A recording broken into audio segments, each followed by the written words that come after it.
Les adénopathies cervicales chroniques. Le plan de cours fait d'une introduction avec définition et un petit rappel anatomo-physiologique du système lymphatique cervical. Deuxièmement, comment on peut faire le diagnostic positif, commençant par l'interrogatoire, ensuite l'examen clinique et on termine par les examens complémentaires. Troisièmement, quelles sont les différentes pathologies qui posent le diagnostic différentiel avec les adénopathies cervicales chroniques. Quatrièmement, on entame le chapitre des étiologies et on termine par une conclusion. La définition d'une adénopathie, c'est un état pathologique d'un ganglion. Une adénopathie, c'est une tuméfaction d'origine ganglionnaire.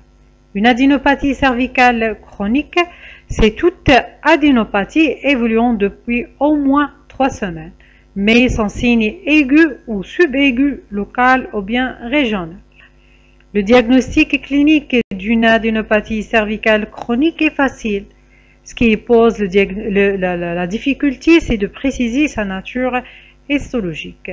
Les étiologies sont nombreuses, mais devant une adénopathie cervicale chronique, il faut toujours garder à la tête la possibilité d'une adénopathie métastatique d'un processus tumoral. Concernant le rappel anatomophysiologique, les lymphatiques de la région cervicale sont répartis en 2 systèmes, un système horizontal et un système vertical. On commence par le système horizontal, c'est le cercle péricervical de Cuneo, formé par les groupes ganglionnaires suivants: les ganglions sous-montonniers, les ganglions sous-mandibulaires, les ganglions parotidiens, les ganglions mastoïdiens, les ganglions occipitaux et les ganglions génia et faciaux qui sont inconstants. Sur cette image anatomique, on va voir l'ensemble des ganglions du système horizontal, commençant par les ganglions sous-montonniers, situés au niveau de la région sous-montonnière, c'est-à-dire sous le menton.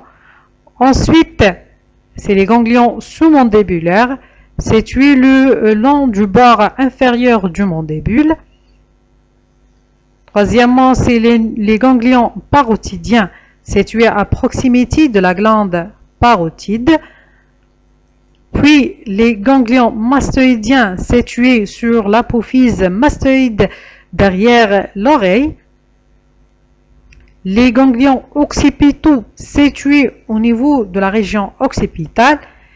Et finalement, les ganglions faciaux et géniens qui sont inconstants. Un système vertical ou bien le triangle de Revière formé de 3 bords. Un bord antérieur, un bord inférieur et un bord postérieur. Le bord antérieur, c'est l'ensemble des ganglions qui suit l'axe vasculaire du cou jugulo-carotidien et est divisé en 3 parties: les ganglions jugulo-carotidiens supérieurs, moyens et inférieurs.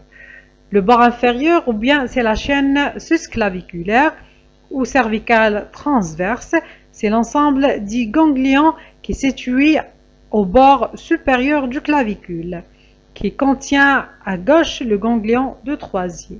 Une adénopathie de Troisier, c'est une signification d'une métastase d'origine digestive ou bien gynécologique. Le bord postérieur est formé par la chaîne spinale, c'est l'ensemble des ganglions qui suit la branche externe du nerf spinal. Voilà donc le système vertical ou bien le triangle de Revière avec un bord antérieur, c'est la chaîne jugulo-carotidienne qui est divisée en 3 parties: supérieur, moyen et inférieur.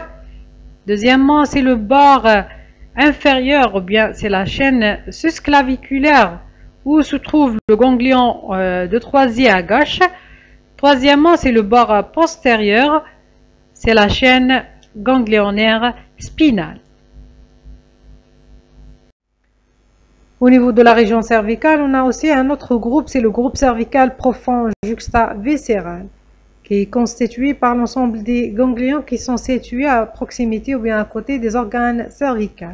On a le groupe rétropharyngien latéraux, groupe prélaryngé, groupe prétrachéaux et la chaîne récurrentielle qui est située à proximité des nerfs récurrentiels qui sont des branches de nerfs vagues et responsables de la motricité des cordes vocales.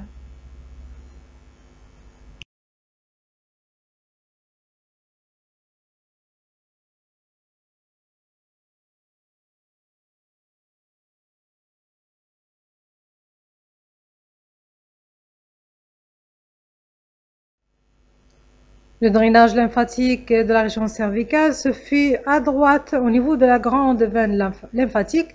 À gauche, c'est au niveau du canal thoracique qui draine dans la veine subclavienne.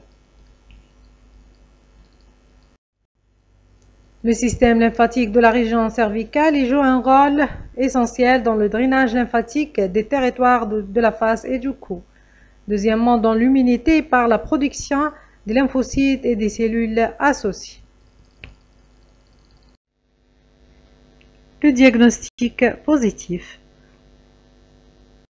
À l'interrogatoire, on va chercher l'âge du patient, la date et le mode de début pour faire la différence entre une adénopathie cervicale chronique ou bien aiguë, le mode d'évolution, les antécédents médicaux tels qu'une notion d'une maladie de système, d'un contagieux tuberculeux, on va apprécier le statut vaccinal, on va chercher une éventuelle transfusion sanguine, une prise médicamenteuse, la profession du patient avec éventuel contact avec les animaux domestiques, les habitudes sexuelles et alcoolo-tabagiques et un éventuel séjour à l'étranger. Les antécédents chirurgicaux, est-ce que le patient a bénéficié déjà d'une chirurgie de la face ou bien du cou? Les signes d'accompagnement qui permettent une orientation diagnostique telle qu'une fièvre, amaigrissement, altération de l'état général, dysphagie ou bien une dysphonie. L'examen clinique, on va commencer par la région d'appel qui est la région cervicale.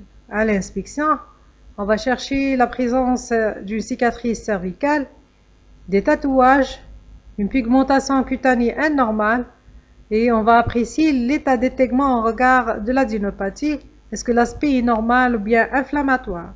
Concernant l'adénopathie elle-même, on va apprécier le siège de l'adénopathie par rapport aux deux systèmes horizontal et vertical, le nombre des adénopathies, l'uni et la bilatéralité, la taille et la sensibilité. Une adénopathie sensible, c'est beaucoup plus, c'est une adénopathie d'origine inflammatoire ou bien infectieuse. La consistance, est-ce que c'est une adénopathie dure, molle ou bien rénitente? Les limites de cette adénopathie, est-ce qu'elles sont nettes ou bien imprécises? Et la mobilité de cette adénopathie par rapport au plan profond et superficiel. La fixité, c'est une signification d'une adénopathie métastatique. Deuxièmement, on va faire un examen loco-régional, un examen ORL complet. La spécialité d'ORL, c'est une spécialité cavitaire qui nécessite un bon éclairage pour faire l'examen. On va faire un examen de la cavité buccale, le pharynx, le larynx, les fosses nasales, les oreilles, de la région amygdalienne et de la base de la langue et du cavum, sans oublier de faire un examen de la glande parotide et la glande thyroïde. Troisièmement, un examen somatique complet des autres aires ganglionnaires, un examen abdominal à la recherche d'une splénomégalie ou bien une hépatomégalie, examen d'étaiement de la peau de la face et du cuir chevelu et on termine par un examen pulmonaire, gynécologique et digestif. Généralement, on peut avoir une bonne orientation clinique à la fin de l'interrogatoire et de l'examen clinique. Pour les examens paracliniques demandés devant une adénopathie cervicale chronique, on a un bilan systématique qui fait d'une FNS. Par exemple, à la formule, la présence d'une leucocytose, bien une hyperleucocytose, signifie une infection bactérienne. Une hypoleucocytose est orientée vers une vérose. La présence des blastes signifie la présence d'une pathologie leucémique. Deuxièmement, la vitesse de sédimentation qui est augmentée en cas de processus infectieux ou bien inflammatoire. L'EDR à la tuberculine, lorsqu'elle est fortement positive ou bien flecténulaire, c'est la tuberculose. La radiographie de thorax est intéressante en cas de tuberculose pulmonaire ou bien métastase pulmonaire. Les sérologies qui ne sont pas toutes systématiques devant une adénopathie cervicale chronique. D'autres examens sont demandés en fonction de l'orientation diagnostique. Premièrement, l'échographie, c'est l'imagerie à réaliser en première intention. C'est un examen facile, rapide et non agressif. Elle explore les différentes aires ganglionnaires. Elle permet d'apprécier la taille de cette adénopathie et ses rapports. Permet également de différencier une tumeur d'une adénopathie cervicale, d'apprécier l'aspect liquidien ou bien solide et le caractère hétérogène ou bien homogène de cette adénopathie.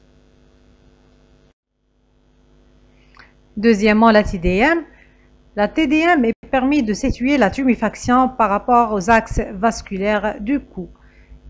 Permet également de préciser le caractère hypodense qui est en faveur soit d'un kyste ou bien d'un nécrose intratumorale ou bien d'une origine infectieuse. Le scanner est utile en cas de doute diagnostique avec des tumeurs nerveuses ou bien des tumeurs salivaires. Le troisième exploration radiologique des adénopathies cervicales chroniques, c'est le PET scan. C'est un examen très sensible, permet de dépister les adénopathies cervicales métastatiques infracliniques et de trouver le foyer primitif. Quatrièmement, la pan-endoscopie qui comprend une pharyngo-laryngoscopie, une trachéobronchoscopie et une œsophagoscopie. Elle permet d'explorer l'axe pharyngo-laryngo-trachéobronchique et d'explorer également l'œsophage. En cas d'une lésion suspecte, elle permet de faire 10 biopsies. Cinquièmement, la cytoponction ganglionnaire. C'est un examen d'orientation diagnostique très performant. Elle est pratiquée par une aspiration à l'aide d'une aiguille montée sur une seringue. Un étalement sur l'âme est ensuite réalisé. Elle permet de faire des recherches bactériologiques, parasitologiques, mycologiques et également une étude cytologique sur le produit de ponction. La cervicotomie exploratrice avec analyse histologique extemporanée. L'extemporanée, c'est-à-dire de faire l'examen histologique de cette adénopathie au moment de l'intervention. C'est le seul moyen qui permet de donner le diagnostic avec certitude. En cas d'adénopathie bénigne, elle permet de limiter l'intervention. Si l'adénopathie est maligne, elle permet de compléter un évidement ganglionnaire cervical.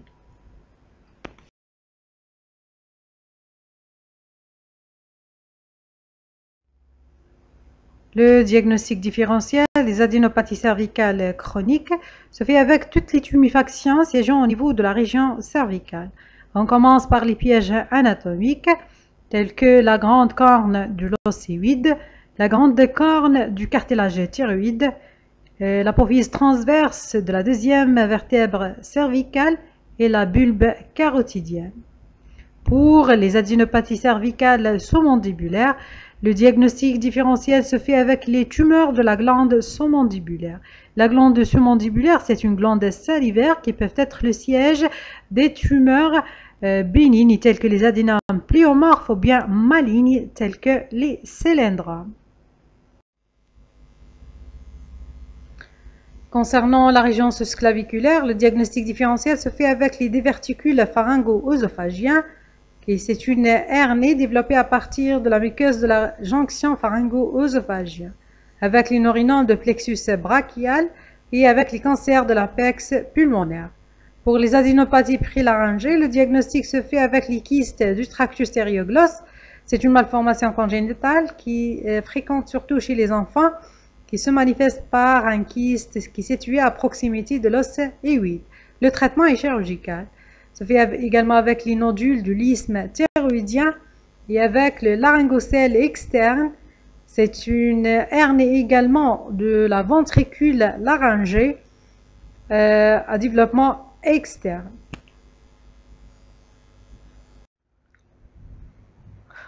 Dans le territoire jugulo-carotidien supérieur, le diagnostic différentiel se fait avec les tumeurs du pôle inférieur de la parotide, avec les kystes amygdaloïdes qui sont des malformations congénitales des arcs bronchiaux au cours de la vie embryonnaire, les chymodictomes qui sont des tumeurs bénignes de la corpuscule carotidienne. Dans le territoire moyen, se fait avec les anévrismes de la région carotidienne et les myocytes post-radiques, surtout de muscles sternocléido-mastoïdiens. À la base, il faut éliminer une tumeur des lobes thyroïdiens. Le diagnostic étiologique. On va répartir les pathologies responsables d'une adénopathie cervicale chronique en 4 groupes principaux, qui sont les pathologies d'origine infectieuse, deuxièmement d'origine inflammatoire, troisièmement d'origine médicamenteuse et quatrièmement d'origine tumorale. Premièrement, les adénopathies infectieuses. On a 3 origines, soit d'origine bactérienne, parasitaire ou bien virale.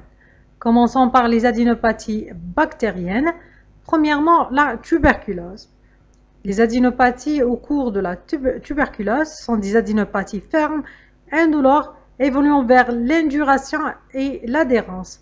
Dans 20% des cas, elle évolue vers la fistulisation. Le traitement est d'abord médical par les antituberculeux pendant 9 mois. S'il n'y avait pas une régression de ces adénopathies, on a recours à la chirurgie. Deuxièmement, c'est la syphilis. Au cours de la syphilis primaire, c'est une adénopathie cervicale unique, dure et sans périadénite. Alors que au cours de la syphilis secondaire, c'est une adénopathie ferme, indolore, siégeant surtout au niveau de la région occipitale et associée avec une éruption cutanée. Troisième pathologie d'origine bactérienne, c'est la maladie de griffe de chat. L'adénopathie au cours de cette maladie, c'est une adénopathie ferme, douloureuse, mobile et de taille variable, associée avec une fièvre, asthénie, exanthème et splénomégalie.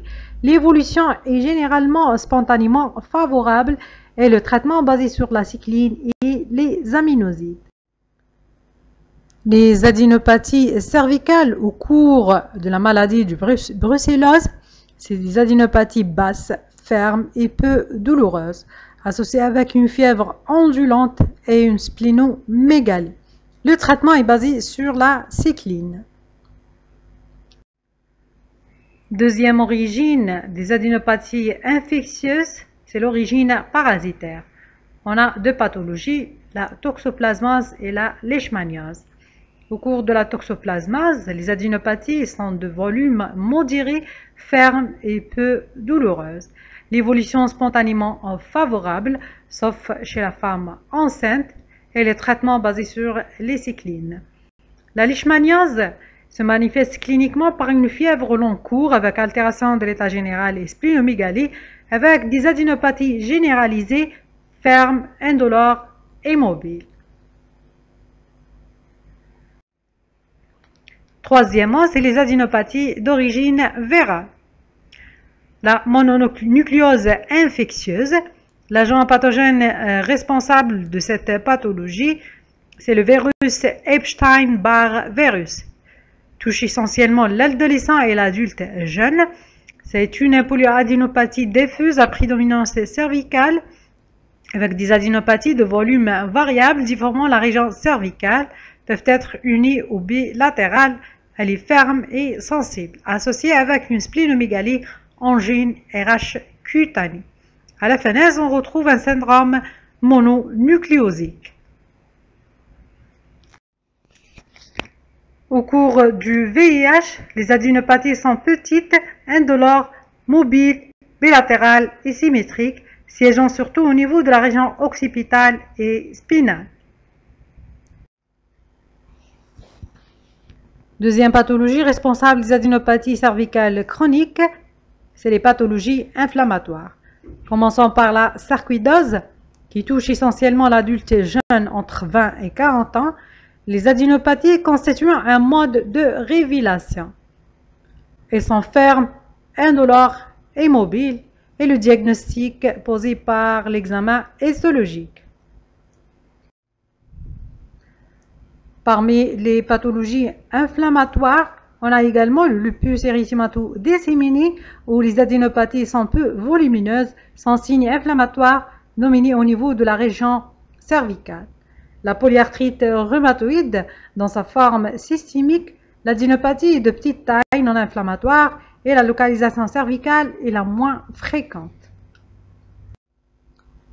Parmi les médicaments qui sont responsables de l'apparition des adénopathies cervicales chroniques par un mécanisme immunoallergique, on a la carbamazepine, la rifampicine, la pénicilline et la méthyldopa. D'apparition au niveau de la région cervicale, puis diffusion à tous les territoires ganglionnaires de l'organisme. Il s'agit des adénopathies fermes, indolores et sans périadénite. Le dernier groupe, c'est les pathologies tumorales. Premièrement, les adénopathies des hémopathies malignes, quelle que soit la maladie, ce sont des adénopathies fermes, élastiques, mobiles et indolores. Premièrement, la maladie de Hodgkin, et se manifeste souvent par une ou plusieurs adénopathies de localisation cervicale dans 50% des cas, isolées ou bien associées avec des adénopathies médiastinales.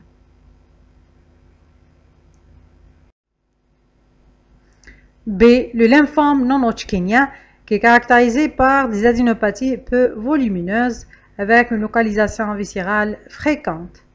Troisièmement, bien C. Le leucémie lymphoïde chronique survient surtout chez les sujets au-delà de 50 ans. Ces adénopathies généralisées, insidieuses, de volume important et bilatérales. Après les adénopathies tumorales des hémopathies malignes, on a les adénopathies métastatiques. Premièrement, les adénopathies métastatiques des cancers des voies aérodigestifs supérieures. Généralement, se manifeste par une adénopathie sous-digastrique qui fait partie de la chaîne jugulo-carotidienne supérieure. Chez les sujets de plus de 50 ans avec une intoxication alcoolo-tabagique, on va suspecter un cancer du larynx. Chez les sujets jeunes, il faut surtout penser à un carcinome du cavum.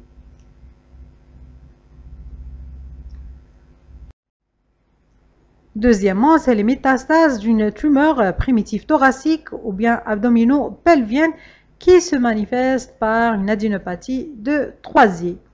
Troisièmement, c'est les métastases d'un carcinome papillaire de la thyroïde, qui c'est une tumeur tri-lymphophile. Quatrièmement, les adénopathies malignes d'apparence primitive. Une adénopathie maligne d'apparence primitive lorsque le foyer primitif n'est pas trouvé. Ici, c'est l'intérêt de la PET scan et il est recommandé de faire une cervicotomie exploratrice avec analyse histologique extemporanée du ganglion pour faire le diagnostic. En conclusion, le diagnostic étiologique des adénopathies cervicales chroniques est dominé par la pathologie infectieuse par sa fréquence et sa variété. Le clinicien doit toujours avoir en tête la probabilité d'une adénopathie métastatique des voies aérodigestives supérieures ou bien d'un lymphome, d'où l'intérêt d'un examen ORL minutieux ainsi que des examens complémentaires orientés par la clinique.